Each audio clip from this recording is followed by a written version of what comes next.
Lampu neon di dalam ruang sidang itu berkedip perlahan, memantulkan cahaya putih yang pucat di atas meja kayu jati yang mulai kusam.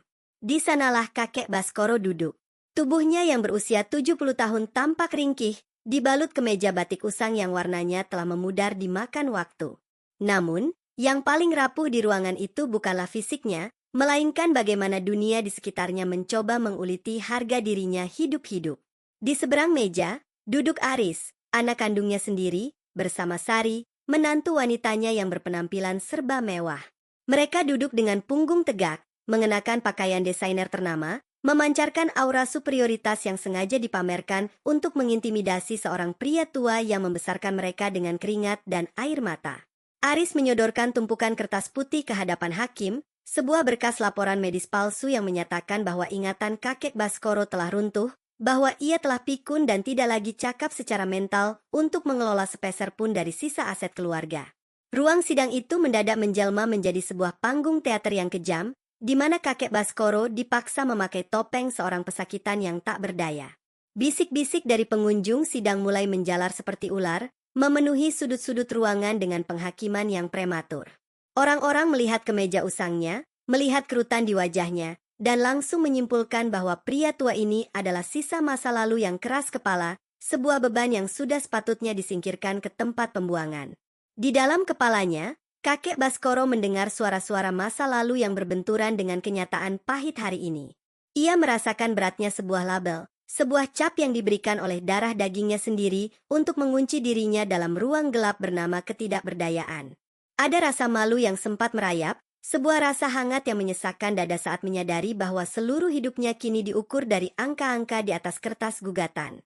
Ketegangan di dalam ruangan semakin menebal ketika seorang remaja pria bernama Dika berdiri. Dika adalah seorang psikolog magang yang wajahnya masih terlalu muda untuk memahami kompleksitas jiwa manusia. Namun batinnya telah cukup korup untuk menerima amplop tebal dari Aris. Dengan suara yang dibuat-buat mantap, Dika membacakan kesaksian palsu yang menyatakan bahwa fungsi kognitif kakek Baskoro telah menurun drastis. Di sudut kursi penonton, mata kakek Baskoro menangkap sosok Rara, cucu remajanya yang masih mengenakan seragam sekolah. Gadis muda itu memalingkan wajah, menatap ke arah lain dengan ekspresi jijik dan malu, seolah-olah keberadaan sang kakek di kursi pesakitan adalah noda hitam dalam reputasi sosialnya. Di titik ini, rasa malu yang membungkus kakek Baskoro perlahan-lahan menguap, digantikan oleh gejolak lain yang jauh lebih panas. Kemarahan mulai membakar dari dasar batinnya.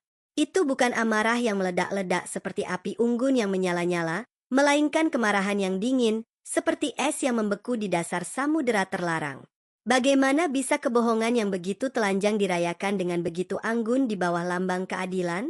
Mengapa dunia begitu mudah mempercayai bungkus luar yang berkilau dan langsung menginjak-injak jiwa yang telah retak? Setiap kata yang keluar dari mulut saksi ahli, setiap senyuman kemenangan yang dilemparkan Sari, adalah pukulan palu yang menempa sesuatu yang baru di dalam diri kakek Baskoro. Ia menyadari bahwa selama ini ia telah menjadi cermin yang salah, yang memantulkan ekspektasi keliru dari orang-orang yang mengelilinginya. Ia melihat hukum, moralitas, dan hubungan darah meleleh di hadapan altar keserakahan. Ketika hakim mengetuk palu kayu dengan dentum keras untuk mengumumkan skor sidang selama 15 menit, seluruh ruangan bergerak dalam dinamika yang bising. Aris dan Sari tertawa kecil, saling berbisik sambil merapikan jas mereka, seolah-olah kemenangan sudah berada di dalam genggaman. Namun, di tengah hiruk-pikuk manusia yang saling mementingkan diri sendiri itu, sesuatu yang aneh terjadi pada kakek Baskoro. Waktu seolah melambat, lalu berhenti sama sekali. Bisikan-bisikan sinis yang tadinya memekakan telinga mendadak surut, berubah menjadi keheningan total di dalam kepalanya. Air mata yang hampir saja mengkhianati matanya, mendadak mengering tanpa bekas. Gemetar halus yang sejak pagi menguasai jari-jari tuanya berhenti seketika. Penasaran dengan kelanjutannya? Tonton sampai habis, jangan di-skip. Dalam kesunyian yang magis itu, sebuah kesadaran baru yang sangat dingin lahir. Kakek Baskoro menatap lurus ke depan, menembus bayangan anak dan menantunya yang masih sibuk merayakan ilusi kemenangan mereka. Ia tidak lagi melihat mereka sebagai anak atau menantu, melainkan sebagai karakter-karakter fiksi yang malang dalam sebuah naskah drama yang buruk. Kesadaran itu menghantamnya dengan kepastian yang absolut, tidak ada yang salah dengan dirinya. Dirinya tidak runtuh, memorinya tidak hilang, dan jiwanya tidak cacat. Yang salah adalah dunia di sekitarnya yang telah membusuk oleh keserakahan. Yang rusak adalah cara pandang orang-orang yang mengira bahwa kelemahan fisik adalah cerminan dari kelemahan mental. Untuk pertama kalinya dalam persidangan itu, kakek Baskoro menegakkan punggungnya. Perubahan aura fisik itu begitu halus namun sangat masif, hingga pengacara tua yang duduk di sampingnya mendadak menghentikan aktivitasnya merapikan berkas. Sang pengacara menatap kakek Baskoro dengan kerutan di dahi, merasakan hawa dingin yang tiba-tiba berembus dari arah pria tua di sebelahnya. Ada sesuatu yang bergeser di dalam ruang gelap batin kakek Baskoro. Topeng korban yang sejak tadi dipaksakan oleh keadaan, kini pecah berkeping-keping. Ia berhenti mengutuk takdir, berhenti meratapi pengkhianatan, dan mulai melihat seluruh ruangan ini bukan sebagai tempat pembantaian harga dirinya, melainkan sebagai papan catur yang siap ia kendalikan. Ia menyadari bahwa rasa sakit yang ia terima sejak awal persidangan bukan dirancang untuk menghancurkannya, melainkan untuk membebaskannya dari belenggu sentimentalitas sebuah nama bernama keluarga. Ketika seseorang tidak lagi memiliki rasa takut akan kehilangan, saat itulah ia menjadi sosok yang paling berbahaya di dalam ruangan. Kakek Baskoro menarik napas dalam-dalam, menghirup udara pengap ruang sidang, dan mengembuskannya kembali sebagai sebuah ketenangan yang mematikan. Matanya yang tadinya sayu dan dipenuhi kabut kesedihan, kini menjernih, memancarkan kilatan kesadaran yang tajam bagai mata pisau yang baru diasah di dalam kegelapan. Ketukan palu hakim berdentum kembali, memecah kesunyian dan menandai dimulainya babak baru persidangan. Ruangan kembali dipenuhi oleh atmosfer yang berat, namun kali ini, ada sesuatu yang tidak beres di udara. Keheningan yang ditinggalkan oleh kakek Baskoro sebelum skor sidang tidak menghilang, ia justru menebal, menjadi sebuah entitas yang tak kasat mata namun dapat dirasakan oleh semua orang. Aris kembali duduk dengan senyum meremehkan yang masih tersisa di sudut bibirnya, sementara Sari sibuk mengagumi kuku-kukunya yang dipoles rapi. Mereka masih mengira bahwa mereka sedang menghadapi seorang pria tua yang rapuh, seseorang yang sebentar lagi akan digulung oleh dokumen-dokumen hukum mereka. Namun, ketika hakim memberikan kesempatan bagi pihak tergugat untuk memberikan tanggapan, kakek Baskoro melakukan sesuatu yang di luar dugaan. Ia mengangkat tangan kanannya dengan perlahan, mengisyaratkan pengacaranya untuk tetap duduk. Tindakan itu begitu tenang, namun memiliki otoritas yang membuat pengacara tersebut tertegun dan menurunkan berkasnya tanpa perlawanan. Kakek Baskoro berdiri dari kursi pesakitan. Gerakannya tidak lagi tampak ringkih, setiap sendi tubuhnya bergerak dengan kepastian yang dingin. Ia melangkah maju 2 tindak, mendekati meja pembela, lalu mengarahkan pandangannya langsung ke arah hakim. Saat ia mulai berbicara, suara yang keluar dari tenggorokannya bukan lagi suara parau seorang lansia yang meminta belas kasihan. Suaranya berat, bergema dengan intonasi yang tertata sangat rapi, seolah-olah ia sedang membacakan sebuah narasi takdir yang sudah lama ia tulis di dalam kepalanya. Kakek Baskoro mulai menyebutkan baris-baris angka. Ia tidak membaca catatan. Ia menyebutkan tanggal secara spesifik, jam yang presisi, hingga nomor registrasi sertifikat tanah dan nominal transaksi perbankan yang terjadi 10 tahun lalu. Setiap digit keluar dari bibirnya dengan akurasi yang mengerikan, menghancurkan seluruh dokumen medis tiruan yang menuduhnya mengalami demensia atau penurunan kognitif. Di seberang ruangan, senyum di wajah Aris mendadak membeku. Garis-garis kecemasan mulai merayap di dahinya saat kakek Baskoro dengan tenang membeberkan fakta bahwa seluruh aset yang sedang diperebutkan di ruang sidang ini sebenarnya telah dialihkan secara hukum ke sebuah yayasan konservasi dan jaminan sosial setahun yang lalu. Pengalihan itu dilakukan dengan dokumen yang sah, ditandatangani di hadapan notaris negara yang reputasinya tak tersentuh, jauh sebelum Aris dan Sari merencanakan gugatan ini. Kakek Baskoro menjelaskan bahwa anak dan menantunya hanya memegang dokumen replika yang sudah tidak memiliki nilai hukum sama sekali. Ia membedah kebohongan mereka dengan presisi seorang ahli bedah yang mengamputasi jaringan busuk, tanpa keraguan, tanpa melibatkan amarah yang meledak-ledak. Ruang sidang mendadak bungkam total. Bisik-bisik pengunjung yang tadinya riuh kini lenyap, digantikan oleh keheningan yang mencekam. Kakek Baskoro berhenti bicara. Ia menegakkan punggungnya secara penuh, lalu perlahan-lahan mengedarkan pandangannya ke seluruh ruangan. Disinilah momen puncak itu tercipta. Ia melemparkan sebuah tatapan dingin yang kosong namun menusuk. Matanya tidak lagi memancarkan kebencian atau rasa sakit, matanya memancarkan kekosongan yang absolut, seolah-olah ia sedang menatap dinding batu yang mati, bukan manusia yang mencoba menghancurkannya. Tatapan itu pertama kali mendarat pada Sari. Wanita angkuh yang tadinya selalu mendongak itu mendadak merasa dadanya sesak. Ketika matanya beradu dengan mata kakek Baskoro, Sari merasakan hawa dingin yang menusuk tulang belakangnya. Ia segera menundukkan kepala, memalingkan wajah ke arah lantai, tidak kuat menahan beban psikologis dari tatapan seorang pria yang baru saja mereka injak-injak. Dominasi mental di dalam ruangan telah bergeser sepenuhnya. Kakek Baskoro kini berdiri sebagai penguasa absolut di atas panggung teater tersebut, sementara orang-orang yang menggugatnya menyusut menjadi sekadar figuran yang ketakutan. Aris, yang menyadari posisi finansial dan harga dirinya berada di jurang kehancuran, mulai kehilangan kendali diri. Wajahnya memerah, napasnya memberu. Ia berdiri dengan kasar hingga kursinya berderit nyaring di atas lantai marmer. Dengan suara gemetar penuh kepanikan, Aris mulai berteriak, memaki ayahnya sendiri sebagai orang tua yang egois, yang tega menghancurkan masa depan anaknya sendiri. Namun, setiap kata makian yang dilontarkan Aris terasa hambar dan murahan. Kata-kata itu memantul sia-sia pada dinding ketenangan kakek Baskoro yang tak tergoyahkan.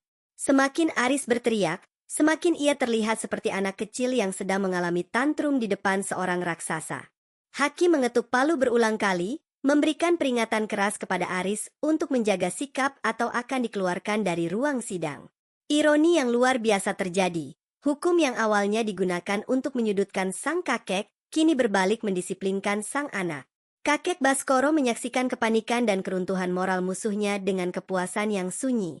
Ia tidak membalas dengan kata-kata kasar, ia membiarkan Aris menghancurkan reputasinya sendiri di hadapan publik melalui amarahnya yang tidak terkontrol. Di dalam cermin batin kakek Baskoro, ia melihat bahwa keadilan sejati tidak membutuhkan teriakan, ia hanya membutuhkan ruang untuk membiarkan kejahatan memakan dirinya sendiri. Pandangan kakek Baskoro kemudian beralih kepada Dika, psikolog remaja yang telah disuap. Pemuda itu kini terduduk lemas dengan keringat dingin yang membasahi pelipisnya, menyadari bahwa kesaksian palsunya bisa berujung pada pidana penipuan di atas sumpah. Di sudut lain, Rara, sang cucu, menatap kakeknya dengan kombinasi rasa takut dan hormat yang mendalam. Remaja itu baru menyadari bahwa pria tua yang selama ini ia anggap sebagai beban kuno, sebenarnya adalah sosok yang sangat berbahaya secara mental, seorang arsitek takdir yang mampu membalikan dunia hanya dengan sebuah ketenangan yang tak tersentuh. Kakek Baskoro telah bermutasi menjadi entitas yang kebal terhadap penilaian luar, sebuah kesadaran murni yang berdiri di atas puing-puing kesombongan manusia yang pernah meremehkannya.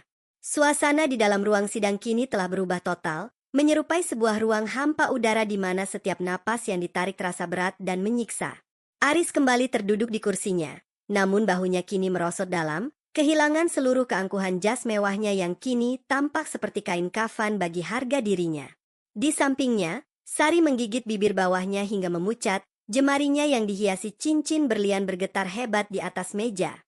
Mereka terjebak dalam skenario yang mereka ciptakan sendiri, menyadari bahwa jerat hukum yang mereka pasang untuk sang ayah justru kini melilit leher mereka sendiri tanpa ampun. Kakek Baskoro masih berdiri di posisi yang sama. Ia tidak menunjukkan tanda-tanda kelelahan fisik, seolah-olah tubuh tuanya disokong oleh tiang baja tak kasat mata bernama harga diri yang mutlak. Matanya yang jernih memandang lurus ke arah meja hakim yang sedang memeriksa lembar-lembar dokumen otentik pengalihan aset yang baru saja diserahkan. Di dalam keheningan yang merayap itu, sang kakek merasakan kepuasan yang dingin. Ini adalah bentuk kemenangan yang paling murni, sebuah pencapaian di mana seseorang tidak perlu menumpahkan darah atau memaki untuk meruntuhkan sebuah dinasti kebohongan. Jiwanya telah bermutasi sepenuhnya. Ia bukan lagi seorang ayah yang terluka oleh pengkhianatan, melainkan seorang hakim batin yang sedang menyaksikan jalannya hukum alam. Hakim ketua berdeham, sebuah suara yang terdengar seperti dentum meriam di tengah kesunyian yang mencekam itu. Dengan kacamata yang diturunkan ke ujung hidung, sang hakim menatap Aris dan pengacaranya dengan pandangan yang syarat akan kekecewaan dan kejengkelan. Setelah memeriksa keabsahan dokumen dari notaris negara yang diajukan kakek Baskoro, hakim mulai membacakan keputusan sela. Setiap kata hukum yang keluar dari mulut hakim terdengar seperti ketukan paku mati pada peti jenazah ambisi Aris dan Sari. Gyogetin Daidolak sepenanya. Pengadilan menyatakan bahwa kakek Baskoro berada dalam kondisi mental yang sangat sehat, cakap secara hukum, dan memiliki hak absolut mutlak atas seluruh kendali finansial serta aset yang ia miliki. Lebih dari itu, hakim memberikan catatan keras terkait indikasi pemalsuan dokumen medis yang diajukan oleh pihak penggugat. Di tengah gemuruh keterkejutan dari para pengunjung sidang, wajah kakek Baskoro tetap datar, sedatar permukaan danau purba di tengah malam yang mati. Tidak ada senyum kemenangan yang kekanak-kanakan di bibirnya. Tidak ada binar kepuasan yang murahan di matanya. Baginya, kemenangan ini bukanlah sesuatu yang mengejutkan, melainkan sebuah kepastian matematis yang sudah ia rancang sejak ia memilih untuk diam dan mengamati.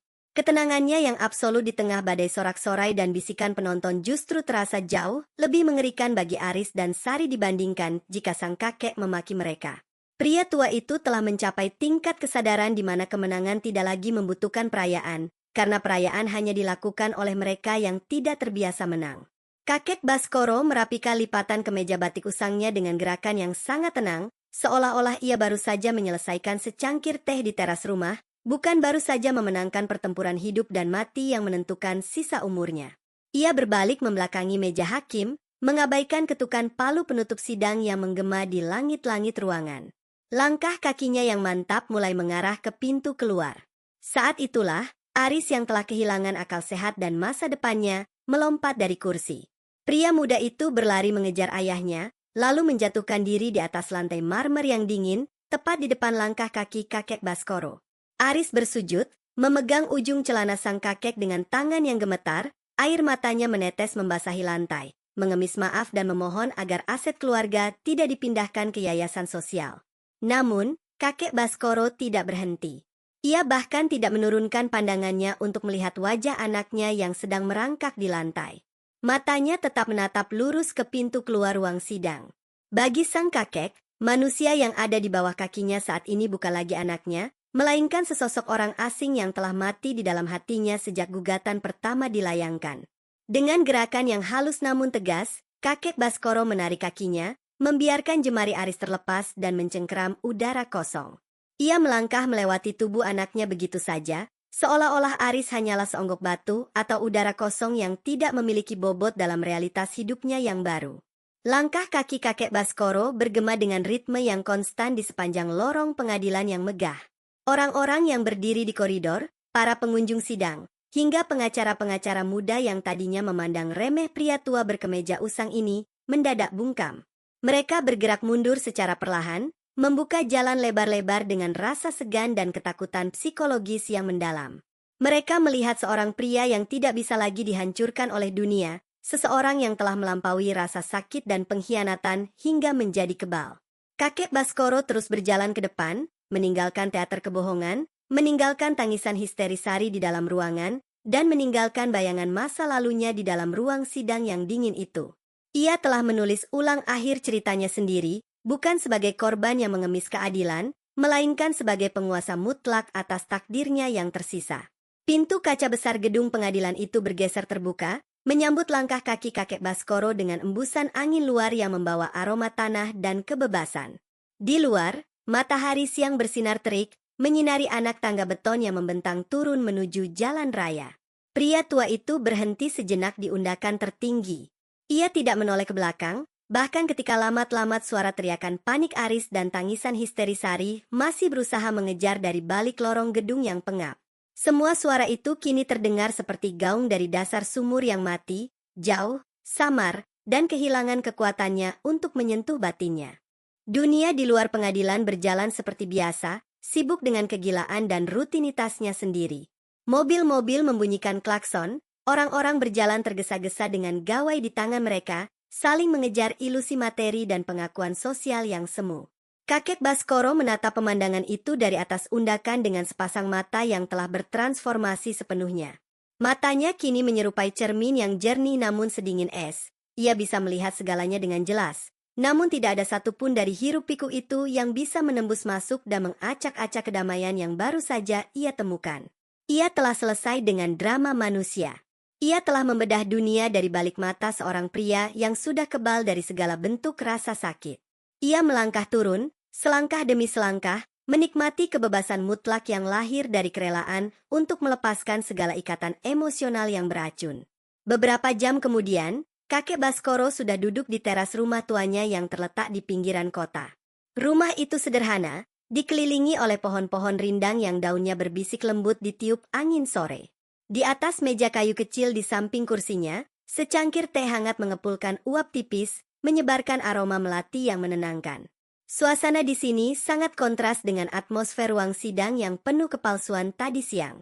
Di sini, waktu seolah berjalan melambat, tunduk pada ritme ketenangan yang dibawa oleh pemilik rumah. Gawai usang miliknya yang tergeletak di atas meja mulai bergetar. Layarnya menyala, menampilkan nama-nama kerabat, mantan kolega, hingga pesan-pesan dari nomor tidak dikenal yang tiba-tiba mendadak peduli. Berita tentang kemenangan mutlaknya di pengadilan, serta hancurnya reputasi Aris dan Sari yang terancam pidana pemalsuan dokumen, rupanya telah menyebar cepat seperti api di padang rumput kering. Orang-orang yang selama berbulan-bulan ini menjauhinya, mengosongkan kursi saat ia datang, dan menganggapnya sebagai orang tua pikun yang tidak berguna, kini berbondong-bondong mencoba mendekat kembali. Mereka mengirimkan pesan penuh sanjungan, berpura-pura bersimpati, dan mengemis perhatian agar bisa kembali masuk ke dalam lingkaran kehidupannya. Kakek Baskoro melirik gawai yang terus bergetar itu tanpa minat sedikitpun.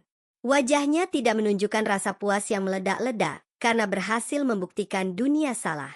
Ia hanya menatap layar yang berkedip itu dengan senyuman tipis yang dingin dan syarat akan kesadaran. Ia tidak menyentuh gawai itu, tidak mematikan suaranya, dan tidak membalas satupun pesan yang masuk. Ia membiarkan benda itu berisik di dunianya sendiri, sementara jiwanya tetap berada dalam keheningan yang absolut. Ia telah mencapai titik pemahaman tertinggi dalam filsafat hidup seorang novelis atas takdirnya sendiri. Ketika seseorang berhenti mengejar pengakuan dunia, berhenti memohon agar orang lain mempercayainya, dan berhenti berlari mengejar bayang-bayang masa lalu, maka dunia itulah yang akan berbalik arah. Dunia yang akan melambat, berlutut, dan menyesuaikan diri dengan langkahnya. Ia mengambil cangkir tehnya, menghirup aromanya dalam-dalam, lalu menyesapnya perlahan. Rasa hangat mengalir di tenggorokannya, mempertegas kenyataan bahwa ia masih hidup, mandiri, dan memegang kendali penuh atas sisa harinya. Di dalam kepalanya, tidak ada lagi suara-suara bising yang mempertanyakan mengapa darah dagingnya tega berkhianat. Ruang gelap di batinnya kini telah diterangi oleh cahaya kesadaran yang tajam. Topeng-topeng yang dipakai oleh orang-orang di sekitarnya telah runtuh di matanya, meninggalkan esensi manusia yang sebenarnya, rapuh, serakah, dan selalu tunduk pada kekuatan mental yang lebih dominan. Kakek Baskoro kini mengerti bahwa ia tidak perlu lagi membuktikan apapun kepada siapapun. Keberadaannya yang tenang, dingin, dan tak tersentuh di teras rumah ini adalah sebuah pernyataan yang jauh lebih keras daripada ledakan bom hukum manapun. Ia membiarkan Aris, Sari, Dika, dan seluruh manusia yang pernah meremehkannya berputar-putar dalam kepanikan yang mereka ciptakan sendiri. Mereka kini menjadi penonton yang malang, mengintip dari balik tirai kehidupan, berharap mendapatkan secuil pengampunan atau perhatian dari seorang pria tua yang telah menghapus nama mereka dari naskah hidupnya. Matahari sore perlahan-lahan mulai tenggelam di ufuk barat, memancarkan warna jingga keemasan yang menyiram teras rumah kakek Baskoro. Pria tua itu menyandarkan punggungnya pada kursi, menatap langit yang berubah warna dengan sepasang mata yang sepenuhnya kebal. Ia tidak lagi mengejar siapapun, dan ia tidak lagi bisa dikejar oleh siapapun. Dunia, dengan segala kerumitan dan dramanya, kini telah tunduk dan berjalan menyesuaikan diri di sekeliling ketenangannya yang absolut.